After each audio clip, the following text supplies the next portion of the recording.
Parmi les 197 pays présents à la COP29, 56 sont francophones. Mais la langue que tout le monde parle ici, c'est l'anglais.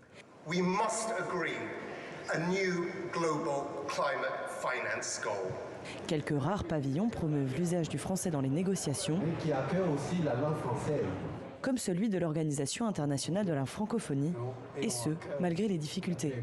Le processus se déroule en anglais principalement. Donc nous aidons les acteurs francophones dans ce sens.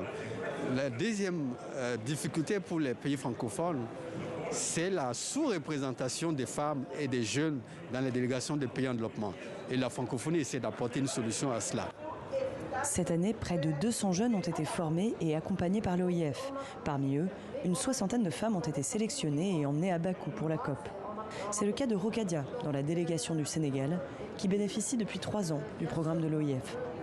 Mais j'ai eu à faire aussi avec l'OIF des formations techniques sur la finance climatique.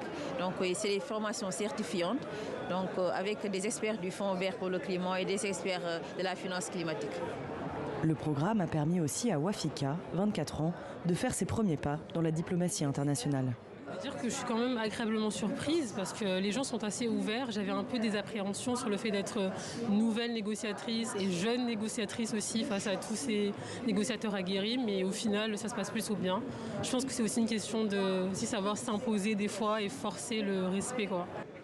Une des stratégies mises en place par les pays francophones est aussi l'organisation d'activités en parallèle des négociations officielles.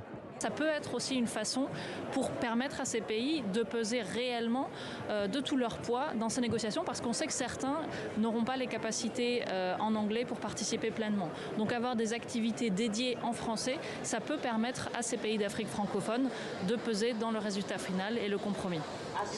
Le nombre de francophones devrait tripler d'ici 30 ans.